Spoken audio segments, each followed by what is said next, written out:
மாமனிதர் பேராசான் கௌதம புத்தரின் கோட்பாட்டு வழியில் அவரது கொள்கை வாரிசாக 20ஆம் நூற்றாண்டில் தோன்றிய புரட்சியாளர்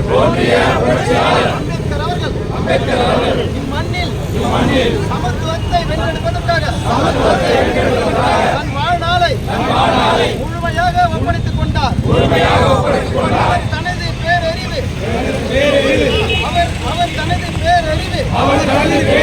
பேராற்றலின் மூலம் நமக்கு வழங்கிய இந்திய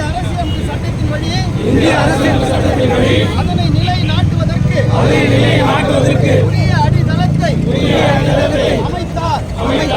அதுவே அரசியலமைப்பு சட்டத்தின் 14வது உறுப்பாகும். இந்திய அரசானது தனது ஆட்சி பரப்புக்குள் சட்டத்தின் முன்னால் சமத்துவத்தையும் சட்டங்கள் அளிக்கும் பாதுகாப்பில் சமத்துவத்தையும் எவர் ஒருவருக்கும் மறுத்தல் ஆகாது. இதுதான் அரசியலமைப்பு சட்டம். இந்தியாவில் வசிக்கும் ஒவ்வொருவருக்கும் அளிக்கும் சமத்துவ உரிமையாகும். இந்தியாவில் வசிக்கும் யாவரும் சட்டத்தின் முன்னால் சமம். அச்சட்டத்தின் மூலம் அளிக்கப்படும் பாதுகாப்பு நடவடிக்கையாகவும்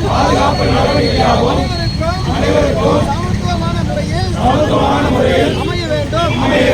எந்த அடிப்படையும் யார் ஒருவருக்கும் சமத்துவம் மறுக்கப்படக்கூடாது என்பதே அரசியலமைப்பு சட்டத்தின் 14வது உறுப்பு ஆகும். 14வது உறுப்பு உறுதிப்படுத்துகிறது. எனவே அரசியலமைப்பு சட்டம்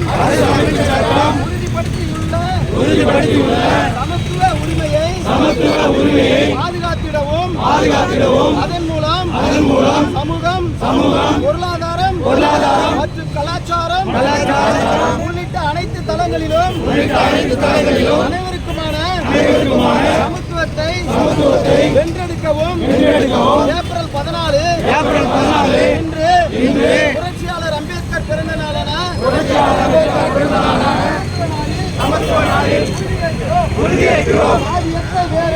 சாதியத்தை வேறெடுப்போம்.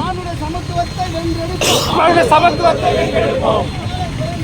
புரட்சியாளர் பிறந்த நாளில் சிறுத்தைகளின் தேர்தல் அங்கீகாரம் கிடைத்ததை முன்னிட்டு